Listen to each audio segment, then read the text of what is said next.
In the year 1200, the world was vast and disconnected. Kings in Europe sat in stone castles. Caliphs in Baghdad studied the stars. Emperors in China believed they were the center of the universe. They didn't know it yet, but the apocalypse was coming. And it wasn't coming from the gods. It was coming on horseback. In less than one human lifetime, a group of disorganized nomads would conquer more land than Rome did in 1,000 years. They would rewire human history, destroy civilizations, and kill 10% of the world's population. This is not just the story of a conquest. This is the story of how a boy named Temujin broke the world.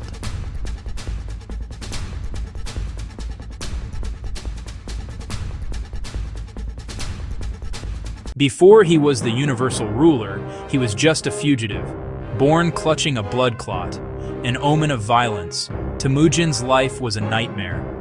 His father was poisoned. His clan abandoned him. He was enslaved. He was forced to kill his own half-brother just to survive the winter. Most men would have broken. Temujin was forged. Lineage was everything. But Temujin changed the rules. He didn't care who your father was.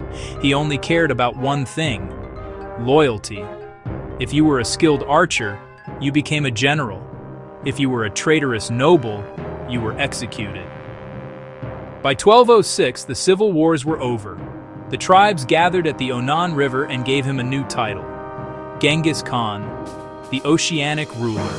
So, how did they do it? How did a disorganized mob defeat the armored knights of Europe and the massive armies of China? Speed. The Mongol army was the fastest military force the world had ever seen until the invention of the tank. Each soldier had not one but 3 or 4 horses. They could travel 100 miles a day, drinking their horses' blood to survive if they ran out of food. But their deadliest weapon was psychological: the feigned retreat. They would attack, panic, and run away. The enemy, thinking they had won, would break formation to chase them. But it was a trap. The Mongols would turn around, surround them, and rain death from the sky.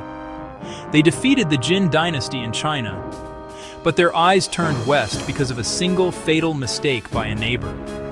Genghis Khan actually wanted trade with the Islamic world. He sent a caravan to the Khwarezmian Empire.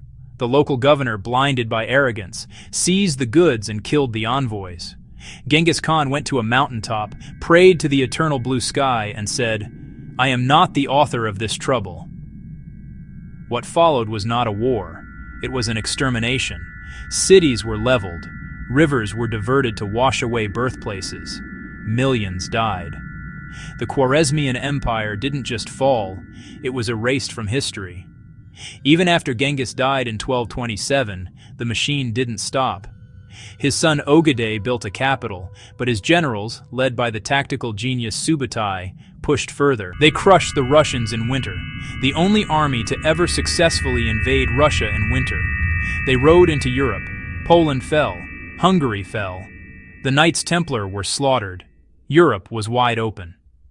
There was nothing standing between the Mongols and the Atlantic Ocean. And then, they vanished. Ogedei Khan had died from alcoholism back in Mongolia.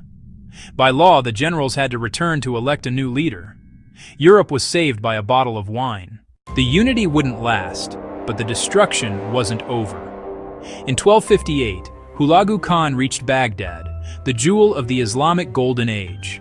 The city was sacked. The House of Wisdom was destroyed. It is said the Tigris River ran black with ink from the books and red with the blood of scientists and philosophers. But the empire was getting too big. It fractured into 4 massive khanates. In the east, Kublai Khan completed the conquest of China, but he didn't want to destroy it. He wanted to rule it.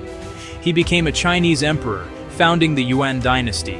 The brutal conquerors were becoming administrators. The violence was horrific, but the aftermath was complex. Historians call it the Pax Mongolica, the Mongol peace.